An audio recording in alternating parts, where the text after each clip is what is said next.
ವಾಸ್ತು ದೈನಂದಿನ ಜೀವನದಲ್ಲಿ ಕೆಲವು ಮಾರ್ಪಾಡುಗಳ ಕುರಿತು ತಿಳಿಸುತ್ತದೆ.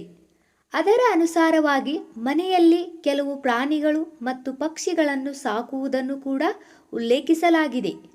ಸನಾತನ ಧರ್ಮದಲ್ಲಿ ಪ್ರಾಣಿಗಳು ಮತ್ತು ಪಕ್ಷಿಗಳನ್ನು ಸಹ ದೇವರು ಮತ್ತು ದೇವತೆಗಳ ಸೇವಕರು ಅಥವಾ ವಾಹನಗಳು ಎಂದು ಗುರುತಿಸಲಾಗಿದೆ. ಯಾವೆಲ್ಲ ಪ್ರಾಣಿಗಳು ಮನೆಯಲ್ಲಿದ್ದರೆ ಹೆಚ್ಚು ಸಕಾರಾತ್ಮಕತೆ ಇರುತ್ತದೆ ಎಂಬುದನ್ನು ಈ ವಿಡಿಯೋದಲ್ಲಿ ತಿಳಿದುಕೊಳ್ಳೋಣ.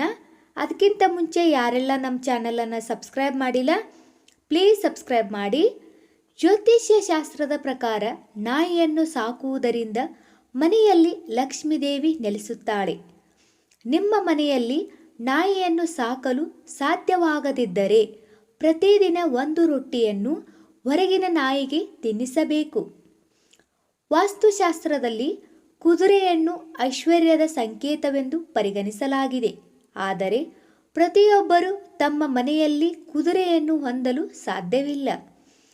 ಅಂತಹ ಪರಿಸ್ಥಿತಿಯಲ್ಲಿ ನೀವು ನಿಮ್ಮ ಮನೆಯಲ್ಲಿ ಕುದುರೆಯ ಚಿತ್ರ ಅಥವಾ ಅದರ ವಿಗ್ರಹವನ್ನು ಇರಿಸಬಹುದು.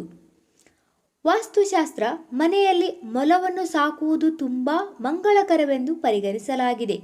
ಇದು ಮನೆಯಲ್ಲಿ ಸಂತೋಷ ಮತ್ತು ಸಮೃದ್ಧಿಯನ್ನು ಆಕರ್ಷಿಸುವ ಸಾಮರ್ಥ್ಯವನ್ನು ಹೊಂದಿದೆ. ಅಕ್ವೇರಿಯಂಗಳನ್ನು ಇಡಲು ಇಷ್ಟಪಡುವ ಅನೇಕ ಜನರಿದ್ದಾರೆ. ವಾಸ್ತುಶಾಸ್ತ್ರದ ಪ್ರಕಾರ ಮನೆಯಲ್ಲಿ ಅಕ್ವೇರಿಯಂ ಇದ್ದರೆ ಶುಭ. ಇದರಲ್ಲಿ ಚಿನ್ನದ ಬಣ್ಣದ ಮೀನುಗಳನ್ನು ಇಟ್ಟರೆ ಮನೆಯಲ್ಲಿ ಸುಖ ಶಾಂತಿ ಹೆಚ್ಚಲು ಪರಿಣಾಮಕಾರಿಯಾಗಿದೆ. ಹಸುವಿಗೆ ಹಿಂದೂ ಧರ್ಮದಲ್ಲಿ ವಿಶೇಷ ಸ್ಥಾನವಿದೆ. ಈ ಹಸುವನ್ನು ಸಾಕುವುದರಿಂದ ಮನೆಯಲ್ಲಿ ಲಕ್ಷ್ಮಿ ಆಶೀರ್ವಾದ ಇರುತ್ತದೆ.